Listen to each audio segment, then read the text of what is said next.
My name is Captain Charlie Taylor. I'm with the Pueblo Police Department. I have been for about the last 18 years. I spent about 15 of those 18 years in narcotics.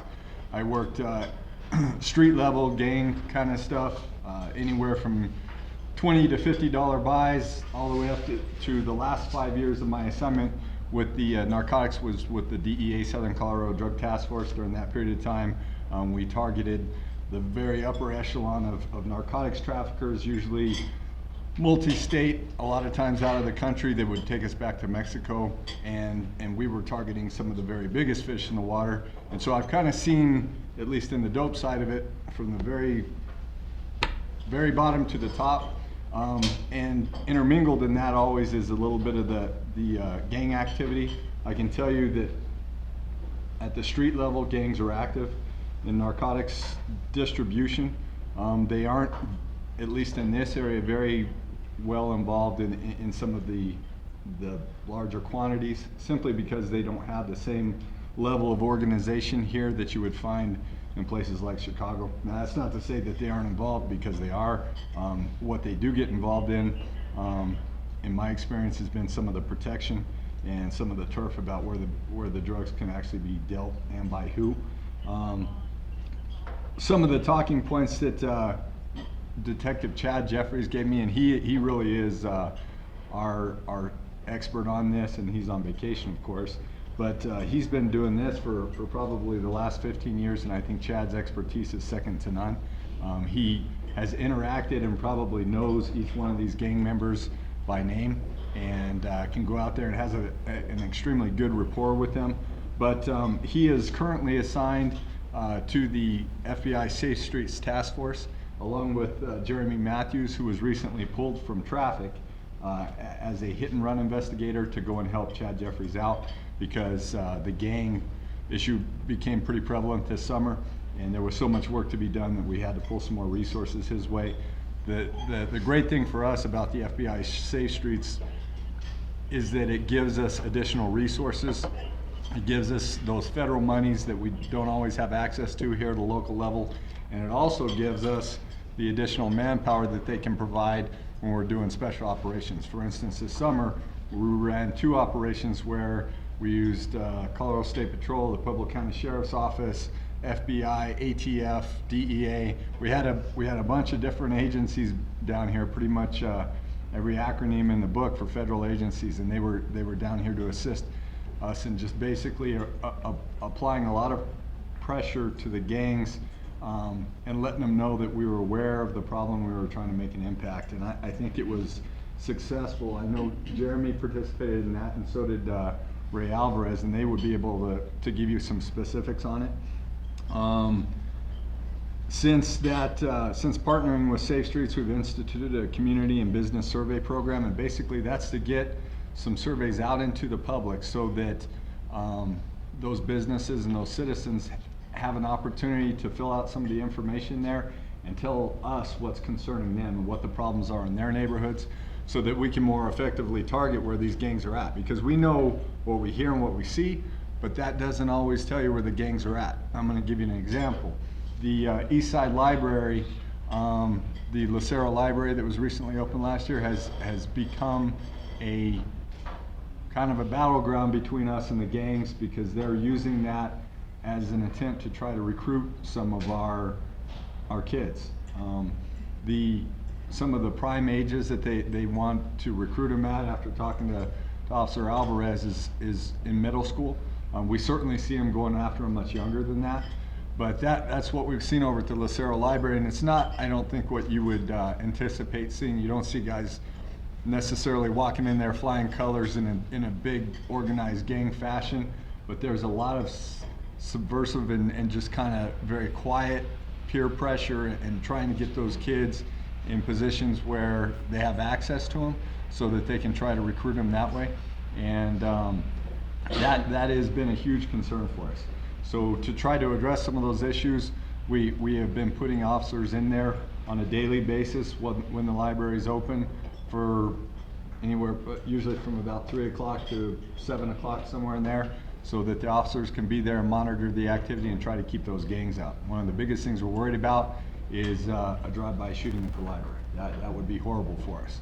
And I'm going to tell you, those kids are unfortunate, and they're prime recruiting kids for those gangs, because unfortunately a lot of times that library is used as a daycare, quite frankly, and parents are just dropping kids off there and then going to do whatever they do, and then those kids are walking home at night on the east side, sometimes, you know, in a snowstorm, doesn't matter how cold.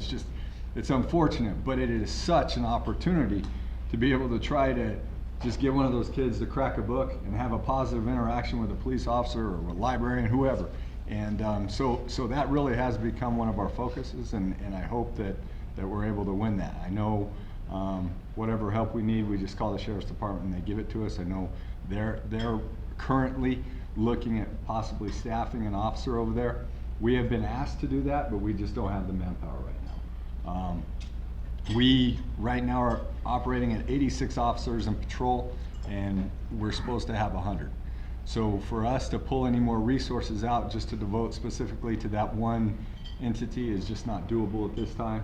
And so that's something that, you know, hopefully in the future we're able to entertain once we get some more academies going. We have a big academy right now with 14 officers, and we're slated to have another one sometime in February, and we're hoping that that one is equally as large, so that we can get some more resources out there and devote some guys specifically to this issue. We have focused on updating known and active street gang members, and we have conducted several overt operations, such as what I told you about, where we get out there and just hit the streets and try to be as visible as possible and let them know that we're onto them and we're after them.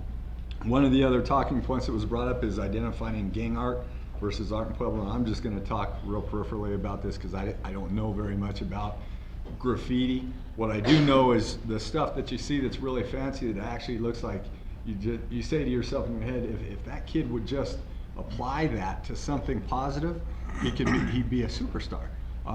That's the taggers, and those aren't gang members, but they're equally as destructive.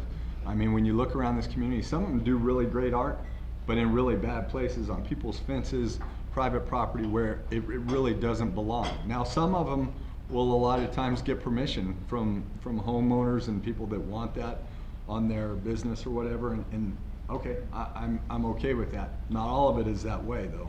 Some of them have their insignias and initials. I don't know, that's kind of, what do they call that when they monikers. And so they're pretty easy to track based on that, but you know, they put those in all kinds of places, usually up on public signs, stop signs. You'll see that graffiti everywhere. The difference between that and like gang graffiti is usually pretty messy, and there's no artistic value to it, but it's more to disgrace or call another gang out. And so when you see that kind of sloppy writing, it generally is just that's the gang tagging, and a lot of times they'll do it in somebody else's territory and do cross out their names and stuff like that, and that's disrespectful, and that usually ends up in creating more issues for us. What are the gangs in Pueblo right now, or to date? We've identified over 42 gangs. Currently we have about 8 to 10 that are active, and that's unfortunate for a city this size. We should not have that many gangs, and we should not have as many gang members as we do. There are certainly a lot of theories as to why that is. I can tell you my experience has been because we have a lot of kids that have some very unstable homes. And when they have unstable homes, they're going to go outside that and look for family elsewhere. And quite frankly, if you don't have structure in your life, if you don't have love, this is where they go to find it. And it gets younger and younger, and until those families become stronger at home, I really don't see that changing anytime soon. Certainly our most active right now are going to be the Serenos, which is sewer for south, right? And the Norteños for the north. You have the Crips, the Bloods, the Aces, and then just a couple of outlaw motorcycle gangs. The Banditos are probably our biggest around here, although we do have some Sons here as well, right? Yeah, the Sons are actually higher now than, there's not an official Banditos club in Pueblo. They don't have a chapter here. We still have members here, but the Sons have moved into town and have a couple of different locations in town. which has actually changed since I was back in narcotics. The Banditos were the big ones then. So the Suns being here is kind of a change, at least for me. Hot spots for gangs in Pueblo, obviously for us, the places that we've identified, Lower East Side, Bessemer, those are always going to be locations where we typically find them. Although those issues are traveling, and I think I'm going to tell you just from the information I have that several of the shootings that occurred, obviously during the summer, that may have occurred downtown or in other places, could have been gang related. Shootings and violence will occur wherever those guys are at any given time. Certainly their houses are places that are targeted, but if they bump into each other on the street, that's usually what happens, is they'll engage in a gun battle or start shooting at people, just depending on where they are. So it's hard to say whether that's going to erupt, but for the most part, they're everywhere. We see them hanging out, I think, a little bit more on the east side and in Bessemer, and they're a little bit more emboldened there because they're in their neighborhoods, and so they feel more comfortable there. Success stories in Pueblo and our other cities, Pueblo's size, able to reverse gang activities or shut them down. I don't know that at any point we ever shut them down, but I can tell you that we have been successful in the past. When I first came to the police department, we had a pretty active gang unit, and I think those guys did a fabulous job. As a department, we did a good job, and really what it was just, you have 5 or 6 guys that hounded those gang members all the time and kind of knew who they were. They had a really good rapport with them, and they were able to identify them quickly, much like what Chad and Jeremy are doing right now. And so we threw a lot of resources at them, and there was certainly no tolerance to their activity.